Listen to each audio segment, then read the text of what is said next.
अभी तक तीन चीज़ों के तरफ एक फेज्ड मैनर में जो है तवज्जो दी जा रही थी। सबसे पहले तो रेस्क्यू का 19 तारीख को जो हालात बने, हमारी पहली जिम्मेदारी थी कि जानी नुकसान जो है वो कम से कम हो। इस ज़िले में 4 कीमती जानें गईं, उसका हमें बेहद अफसोस है।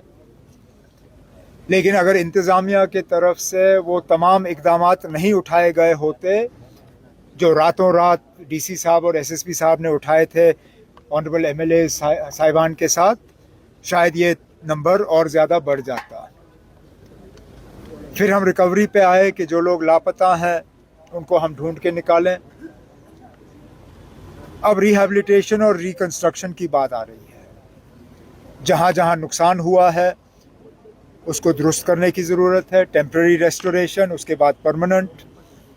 बिजली के सप्लाई को लगभग 100% रिस्टोर किया गया है। पानी का एक बहुत बड़ा मसला बना हुआ है। कई सारे हमारे जल शक्ति डिपार्टमेंट के वाटर के सप्लाई स्कीमें जो हैं वो बैठी हुई हैं। ऑनरेबल एमएलए हजरात के तरफ से कुछ सजेशंस आई हैं, कुछ मशवरे आए हैं हैंड पंप्स और टैंकर्स को लेके। हम उन पर न सिर्फ गौर करेंगे, उन पर अमल करेंगे। इसके साथ साथ जिन लोगों के मकानात जो हैं उनको नुकसान हुआ है, उनको सही तरीके का मुआवजा मिले। जिनकी ज़मीनें गायब हो गई हैं उनको अल्टरनेट प्लॉट दिए जाएं ताकि वो अपने मकान बना सकें। जिनके खेतों को नुकसान हुआ है, जिनकी फसल तबाह हुई है, उनको कम से कम अगले 6 महीने साल तक जो है मुफ्त राशन का किस तरह हम इंतज़ाम कर सकते हैं वो हम कर लेंगे।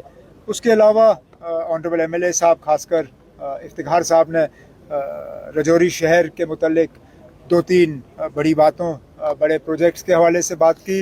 एक तो अमृत फ़ेज़ 2 रजौरी के लिए, बेला बस स्टैंड के ऑल्टरनेट कोई जगह जहां बस स्टैंड बन सके, और यहां पावर के हवाले से और वाटर के हवाले से जो जो बातें इन्होंने की हैं उनको हम ज़रूर। सर, बेला में रिटेनिंग वॉल बहुत ज़रूरी है सर। रिटेनिंग वॉल नहीं होगी तो वहाँ पे वो दोनों मुजफ्फर साहब ने और इफ्तिखार साहब ने, दोनों ने वहाँ एक तो मौके पे इसके बारे में बात की, और फिर अभी मीटिंग के दौरान ये दोनों चीज़ें जो हैं डीसी साहब ने नोट की हैं।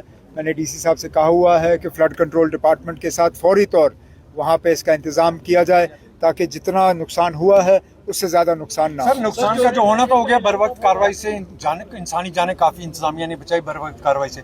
अब 2 चीज़ें बहुत अहम हो रही हैं। एक बेला के प्रोटेक्शन वाल, क्योंकि आगे दोबारा अगर फ्लड आता तो आबादी के अंदर दाखिल हो। दूसरा मिनी सेक्रेटरी राजौरी का एक अहम मुद्दा है जो पहले से ये जब मैं इफ्तिखार साहब के डिमांड्स की बात कर रहा था तो वो एक रह गया मुझसे।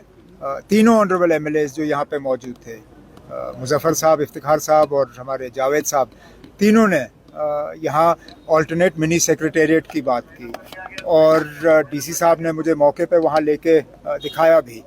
ये अब कोई हमारे लिए चॉइस नहीं है, ये अब हमारी मजबूरी बन गई है, क्योंकि जो दफ्तर था डीसी साहब का वो अब इस्तेमाल करने के लायक नहीं रहा। वो अगर हम वो लकड़ी के खंभे जो हैं हटा दें तो मुझे नहीं लगता है वो बिल्डिंग जो है वो बच पाएगी। तो मैंने अब डीसी साहब से कहा हुआ है कि इसका एक प्रोजेक्ट वो तैयार करें। फ़िलहाल लगता है कि इसमें कोई 50-60 करोड़ जो हैं वो हमें खर्च करने होंगे।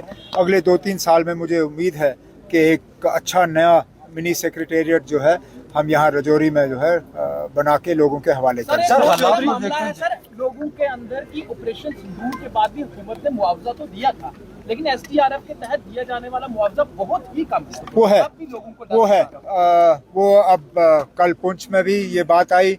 आज मैंने इस मीटिंग में भी ऑनरेबल एमएलएज को अश्योर किया है कि जो हम मुआवजा एसडीआरएफ में स्ट्रक्चरल डैमेज के लिए देते हैं उसको बढ़ा दिया जाएगा। उसको शायद 7-8 साल हो गए हैं बढ़ाया हुआ है। तब से महंगाई बहुत ज़्यादा बढ़ गई है, काफ़ी चीज़ें बढ़ी हैं, लेकिन एसडीआरएफ का जो रिलीफ का क्वांटम है वो नहीं बढ़ा। इसको हम बढ़ा देंगे। सर, बहुत ज़्यादा नुकसान हुआ, माली नुकसान अगर देखे जो है राजौरी के अंदर बहुत ज़्यादा हुआ। एक स्पेशल पैकेज की अब राजौरी को जरूरत है दोबारा। जिस तरह पिछले साल हमने, क्योंकि अब कुछ चीज़ें हम खुद कर सकते हैं, लेकिन हकीकत यह है कि जम्मू कश्मीर की माली ताकत इतनी भी नहीं है कि सारा नुकसान जो है हम अपने खर्चे पे दुरुस्त कर पाएंगे।